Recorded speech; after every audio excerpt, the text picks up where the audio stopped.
বাড়ির উঠোনে চলছে কালো সোনা উত্তোলনের কর্মযজ্ঞ। কুলাই ঝেড়ে বা ফ্যানের বাতাসে ধুলো ছাড়িয়ে প্রস্তুত করা হচ্ছে কোটি টাকার সম্পদ। আর এই সম্পদ মাত্র নবম শ্রেণী পাশ করা গৃহিণী শাহিদা বেগমকে নিয়ে গেছে সাফল্যের শীর্ষ চূড়ায়। অতি সাধারণ এই গৃহিণীর হাত ধরেই তৈরি হয়েছে 100 জনের কর্মসংস্থান। কৃষিকাজে অনেক সম্মান এবং কৃষিকাজটা কিন্তু স্বাধীন বাংলাদেশের স্বাধীন কাজটা হচ্ছে কৃষিকাজ। আমরা টোটাল প্রায় 100 লোক আমার কাজ করে।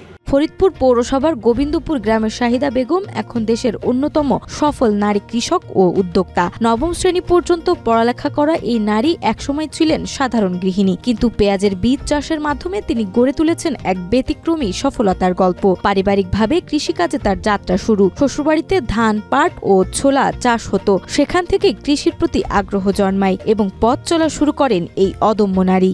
আমার যখন বিয়ে হয় তখন এই বাড়ি আমার শ্বশুরবাড়ি ছিল কৃষি, মানে 12 মাসে 13 বছর ছিল। পাট জাগ দিছি, ধানের চারা করছি, চারা উঠাইছি, ধান খেতে পানি দিছি, মানে যেগুলা কাজ করণীয় আমার স্বামীর সাথে আমি করছি।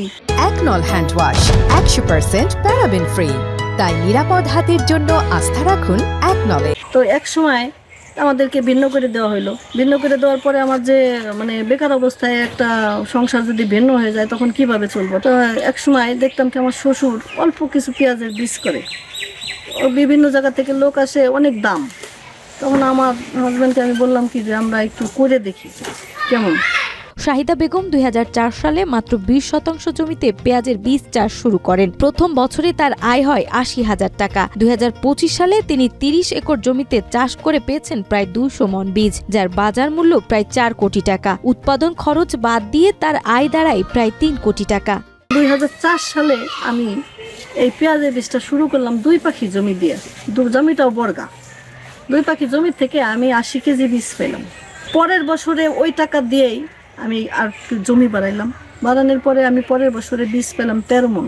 তখন আস্তে আস্তে যখন আমরা এই মানে বাড়াইতেছি, তখন আমাদের ইরি ধানের ব্লক বাদ দিয়ে আমরা ওইখানে আবার পেঁয়াজের বীজ করা শুরু করলাম। ওই সময় আমি বীজটা বিক্রি করতে পারলাম, আমার 200 মন বীজ হয়েছে। 200 মন বীজ আমি বিক্রি করলাম প্রায় 4 কোটি টাকা। তার উৎপাদিত বীজের চাহিদা রয়েছে ঠাকুরগাঁও, রংপুর, পাবনা, সাতক্ষীরা, রাজবাড়ী সহ দেশের নানা প্রান্তে। তার খান বীজ এখন একটি নির্ভরযোগ্য নাম। দেশের মোট পেঁয়াজ বীজের প্রায় 50% আসে ফরিদপুর থেকে, আর তার মধ্যেই শাহিদা বেগমের অবদান সর্বাধিক। আমরা খোলা বাজারে বীজ বিক্রি করতাম, যখন জাল লাগতো পলিথিনে মাইপে দিতাম, বস্তায় রাখতাম, কুলায় রাখতাম। তারপরে ওনারা আমাদেরকে বললো যে আপনাদের প্রশিক্ষণ নেবেন এবং আপনাদেরকে লাইসেন্স করতে হবে, প্যাকেটজাত করে বীজ বিক্রি করতে হবে। তখন আমার বীজের নাম দিলাম খান বীজ ভান্ডার। তো খান বীজ ভান্ডার যখন দিলাম তখন প্রায় অনেক জায়গায় মানে আপনি প্রচার হয়ে গেছে। বর্তমানে শাহিদার জমিতে 6 মাসের মৌসুমে 80 থেকে 100 জন শ্রমিক কাজ করেন এবং সারা বছর অন্তত 20 থেকে 30 জন শ্রমিক কাজ করেন। শাহিদার এখানে কাজ করেই চলে তাদের সংসার। কর্মসংস্থানের পাশাপাশি তার অনুপ্রেরণায় অনেক তরুণ এখন পেঁয়াজ বীজ চাষে আগ্রহী হচ্ছেন। এই শাহিদা বেগমের জন্য মনে করেন যে উনি আছে বিদায় আমরা তার কাজ করতেছি, মনে করেন যে বাচ্চা কাচ্চা নিয়ে বাইসে আছি। 10 বছর ধরে ওনার বাড়ি কাজকর্ম করতেছি। এই বীজ লাগানো শুরু করে ওনার বাড়ি রান্না বাড়া সবকিছু করি। দিন মজুরি কাজ করি, আমাকে 400 টাকা করে বেতন দেয়। 3 একটু খায়া আমরা মনে করেন যে 5-6 জন মহিলা আর কি আমাদের এই জায়গায় আর কি আমাদের ইনকাম, আমাদের ভালো ইনকামে আমরা কাজ করতেছি। আমরা গরিব মানুষ, 400 টাকা করে বেতন দেয়, আমরা খাইতে বাঁচি আমাদের স্বামী সন্তান নিয়ে। ফরিদপুর কৃষি সম্প্রসারণ অধিদপ্তরের উপপরিচালক জানান, চলতি বছর দেশের আয়ের 10 মেট্রিক টন পেঁয়াজ বীজ উৎপাদন হবে, যার বাজার মূল্য প্রায় 400 কোটি টাকা। তার মতে দেশের পেঁয়াজ উৎপাদনে শাহিদা বেগম শীর্ষস্থানীয়। আমাদের 1854 হেক্টর জমিতে পেঁয়াজের বীজ আবাদ হয়েছে।